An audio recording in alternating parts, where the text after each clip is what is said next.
இன்றைய தினம் என்பது கல்விக்கண் திறந்த கர்ம வீரர் காமராசர் அவருடைய 123வது பிறந்த நாள்.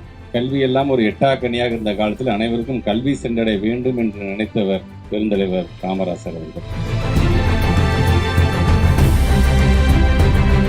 பள்ளிக்கல்வித்துறை அமைச்சராக இந்த நூலகம் எப்படியெல்லாம் வரவிருக்கின்றது, இங்கே நடைபெற்றிருக்கின்ற கட்டடங்களுடைய பணிகள், நேற்று கூட நம்முடைய மாண்புமிகு துணை முதலமைச்சர் நேரடியாக இங்கே வந்து இந்த கட்டட பணிகள்லாம் ஆய்வு செய்திருக்கின்றார். இது வெறும் எங்களை போன்றவர்களுக்கு மட்டும் அந்த கட்டடம் எப்படி வரப்போகிறது என்பதை காட்டிலும் நம்முடைய திருச்சி மாணவர்கள் இப்படிப்பட்ட ஒரு பெரிய கட்டிடம் என்ன மாதிரியான வசதி எல்லாம் வரப்போகின்றது என்பதையெல்லாம் நீங்கள் தெரிந்து கொள்கின்ற விதத்தில் இங்கே ஒரு சிறிய ஒரு காணொளி இப்பொழுது உங்களுக்காக.